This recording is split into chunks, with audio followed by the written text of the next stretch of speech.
महाठग सुकेश चंद्रशेखर के बारे में तो आपने सुना ही होगा।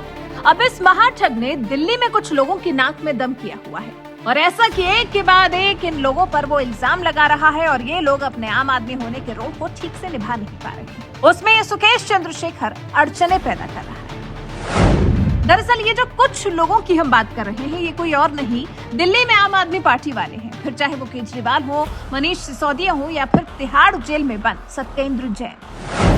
सत्येंद्र जैन को लेकर तो सुकेश कुछ ऐसे खुलासे कर रहा है जिससे आम आदमी पार्टी के दिन का चैन और रात की नींद सब खो गया है। पहले सुकेश ने सत्येंद्र जैन को करोड़ों रुपए देने का खुलासा किया और उसके बाद अब सत्येंद्र जैन जो उसको जेल में धमका रहे हैं, जो जेल मंत्री होने का रौब झाड़ रहे हैं, उसको लेकर सुकेश ने पत्र लिख दिया है। मनी लॉन्ड्रिंग मामले में तिहाड़ जेल में बंद ठग सुकेश चंद्रशेखर ने दिल्ली के एलजी विनय सक्सेना को दूसरी चिट्ठी लिखी है। अपने वकील और मीडिया के नाम जारी इस लेटर में सुकेश ने मुख्यमंत्री अरविंद केजरीवाल पर हमला किया है। सुकेश ने आरोप लगाया है कि पहली चिट्ठी सार्वजनिक होने की वजह से जेल के डीजी और मंत्री सत्येंद्र जैन उसे लगातार धमकी दे रहे हैं। अब इन्हीं आरोपों को खारिज करते हुए आम आदमी पार्टी वाले इस सब में बीजेपी को घुसाने की साजिश रच रहे हैं।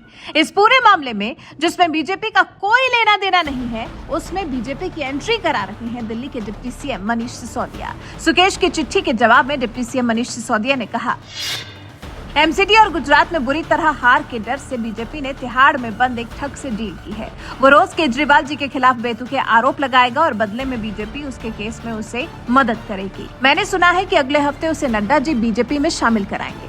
अब जब सिसोदिया ने खुद को बचाने के लिए कुछ ऐसा हथकंडा अपनाया है तो फिर लोग पलट कर सिसोदिया को जवाब भी दे रहे हैं। भूपेंद्र सोलंकी नाम के यूजर ने लिखा, दिल्ली पूछ रही है कि पंजाब में पराली पर जो तुम पिछले 5 साल से बोल रहे हो उसका क्या हुआ। जनता पूछ रही है, बस झूठ ही बोलते हो जिंदगी में या वोटर को पागल समझा है। ज्योति एस पटेल ने लिखा, आप लोगों की आदत है हमेशा बीजेपी पर इल्जाम लगाना। निशा सिंह जिनको 7 साल की सजा हुई वो क्या था। व्हाट अबाउट ताहिर हुसैन, भीड़ में जो कोई भी था वो सिर्फ हिंदुओं को निशाना बना रहा था। यहाँ कोई ब्लेम गेम मत खेलिए प्लीज। इंडिया अगेंस्ट केजरीवाल नाम के यूजर ने लिखा, तो एक बात सुन ले सिसोदिया, तुम लोग मीडिया में कितना भी पैसा फेंको पर जनता जान चुकी है केजरीवाल कांग्रेस से भी बड़ा भ्रष्टाचारी बन चुका है, जेल तो जाना ही पड़ेगा।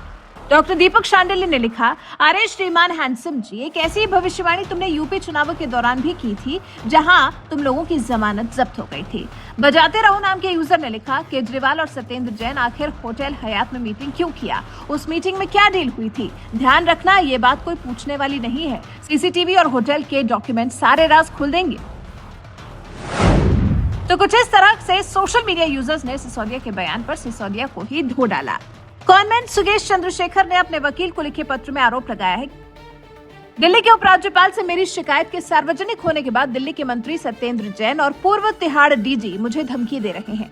केजरीवाल जी, आपने मुझे सीटों के बदले में पार्टी को 500 करोड़ रुपए देने के लिए 20 से 30 व्यक्तियों को लाने के लिए क्यों मजबूर किया। इसी के साथ सुकेश ने अपनी चिट्ठी के जरिए केजरीवाल से पूछा है, अगर मैं देश का सबसे बड़ा ठग हूँ तो मुझे राज्यसभा सीट देने का ऑफर क्यों दिया गया, आपने मुझसे 50 करोड़ रुपए क्यों लिए। और ये तो आप जानते ही होंगे कि इस सबसे पहले सुकेश ने सत्येंद्र जैन पर 10 करोड़ रुपए प्रोटेक्शन मनी लेने का आरोप लगाया।